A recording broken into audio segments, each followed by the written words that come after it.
Kepada mereka yang buat kerja 9 to 5 job, desk job, yang menghadap PC lebih daripada 8 jam satu hari, pernah tak you all rasa sakit dekat tengkuk, belikat dan bahu? Most of the time tak ada apa, it's just muscular strain over the neck. Tapi kalau ada sakit yang berpanjangan, tak hilang-hilang, then we have to consider a few possibilities. Sama ada you all ada slip disc pada tengkuk. Slip disc bukan saja dekat bawah, tapi kat tengkuk pun boleh kena slip disc. Atau kita panggil saraf accessory nerve.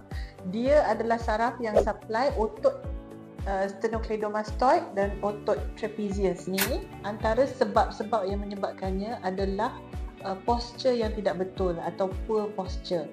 Cara anda duduk, cara anda menghadap PC, cara anda membuat kerja adalah bukan dalam keadaan yang ergonomik. Bila kita cakap pasal ergonomik sitting position kat tempat kerja, basically kalau kita tengok gambar rajah ni, you punya eye level dengan PC level kena satu level, ya? Dan jaraknya lebih kurang 18 ke 24 inches. Dan kita kena duduk straight, kita punya tengkuk, kita punya belakang kena straight.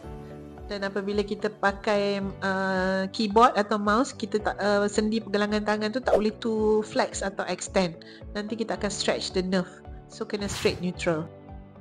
So dengan kedudukan ergonomik macam ni, kita akan kurang penekanan pada saraf di tengkuk, di bahu, di siku dan di pergelangan tangan. So jika anda mengalami simptom-simptom seperti ini, sakit di bahagian tengkuk, di bahagian belikat, ya, anda dinasihatkan untuk berjumpa dengan pakar ortopedik terdekat dan melakukan pemeriksaan MRI. Sebab melalui MRI kita boleh tengok sama ada anda menghadapi penyakit slip disc atau tidak.